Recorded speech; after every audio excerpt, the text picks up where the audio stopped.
Welcome to my channel, friends. Today we're diving into the story of a film called Miller's Girl. It's about a teacher who struggles to stay away from. The story begins with a girl named Cairo, whose parents live in a different country. Cairo resides alone in a secluded house, and writing has become her hobby. One day, while crossing through the woods, Cairo arrives at a class where she meets Jonathan Miller. Jonathan is a middle-aged man who never succeeded as a writer, so he became a teacher. When Cairo entered his class, he asked her to read the books listed in the syllabus, but Cairo had already read them all. Then, another girl named Winnie, not only a student in the class but also a close friend of Cairo's, joins in. The two of them go out for a meal. Jonathan notices an adult book among Cairo's belongings. Jonathan's friend Boris also shows up to get his coffee. He takes the book from Jonathan and begins reading it. Both Jonathan and Boris are shocked to find a book by Jonathan himself among Cairo's things. Later, Jonathan's wife, Beatrice, is busy one night. To get her attention, Jonathan mentions that one of his students was reading his book in class that day.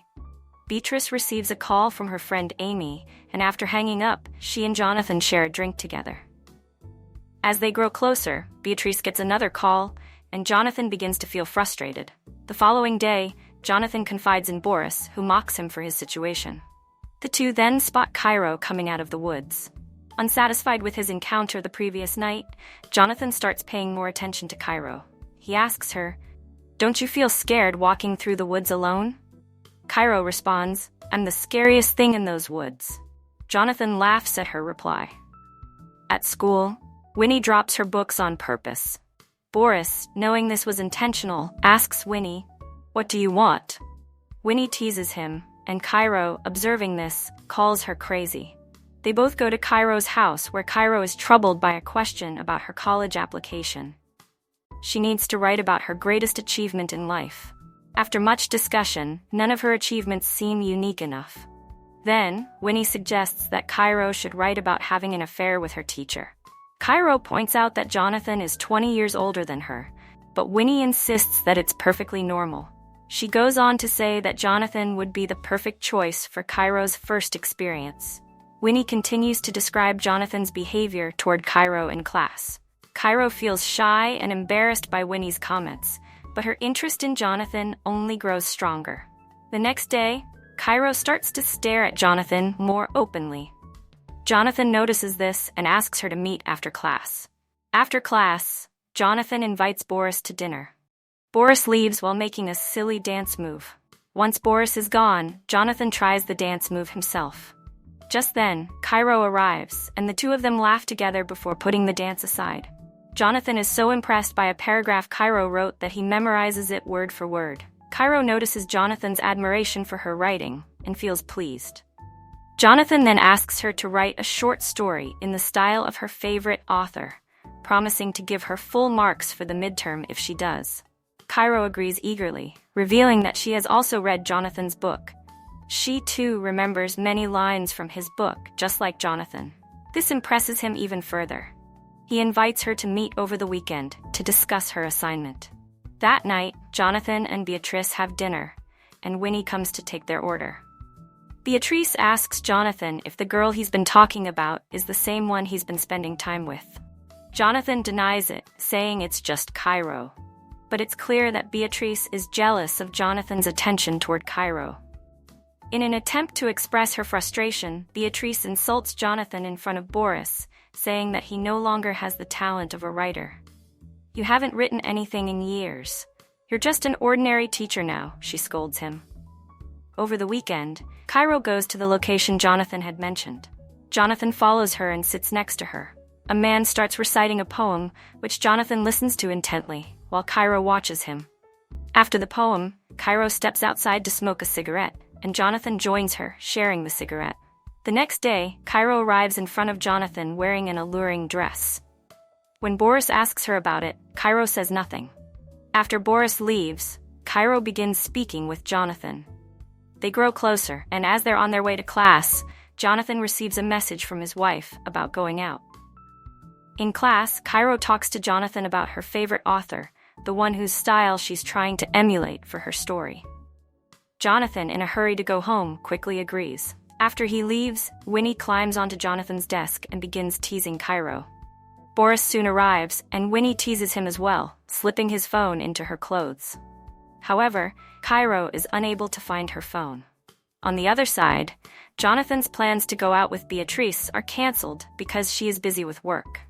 He then receives a call from Cairo, realizing he has mistakenly taken her phone in his bag. With his own plans ruined, Jonathan heads to Cairo's house to return the phone. When he arrives, it begins to rain, and Cairo comes out wearing a thin dress. They look at each other for a moment and then they kiss.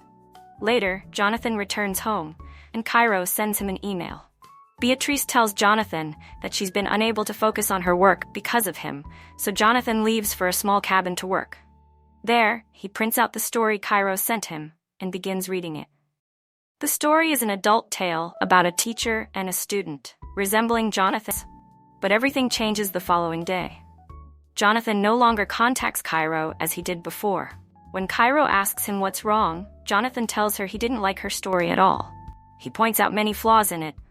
When Cairo insists that the story is about them, Jonathan firmly states, "There's nothing between us, we're just teacher and student." This crushes Cairo's heart. Jonathan tells her to rewrite the story or he will fail her in midterm. Cairo, now angry, insists that her story is perfect, accusing Jonathan of being afraid to write what she wrote. In an effort to humiliate Jonathan, she calls him a mediocre writer and challenges him to fail her. Cairo storms off and begins drinking with Winnie. Meanwhile, Jonathan appears tense at home. Beatrice asks him what happened, and he tells her about Cairo's story. Beatrice, too, gets excited by the story, but just as they discuss it further, Boris arrives, leaving Jonathan feeling even more frustrated. Later, Cairo and Winnie discuss Jonathan's behavior. Cairo tells Winnie that Jonathan was only pretending to be close to her. She suggests that Winnie message Boris to distract him, and Winnie teases Boris by putting his phone in her clothes, but her actions don't sending their photos to Boris. When Boris sees this, he leaves Jonathan's house. At the same time, Jonathan's wife gets a call from Jonathan's school, where they've discovered the affair between Jonathan and Cairo. Beatrice is shocked. She demands to know if anything more than the written story occurred between Jonathan and Cairo. Jonathan denies it. The next day, Cairo doesn't show up to class. She's at the vice principal's office. The vice principal asks both Cairo and Jonathan what's going on. Cairo confesses that Jonathan gave her the midterm assignment in advance and that they smoked cigarettes together and met outside of school. When it's Jonathan's turn to explain, he hesitates, revealing the truth. The vice principal suspends Jonathan from his job. Outside the office, Boris tells Jonathan that he should have known better than to cross the line.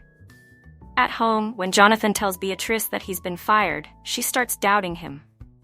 She asks again, "Did something happen between you two?" Jonathan denies it again, but Beatrice isn't convinced. She accuses him of having feelings for Cairo. They begin fighting, listing each other's faults. The argument escalates, and Beatrice decides to divorce Jonathan.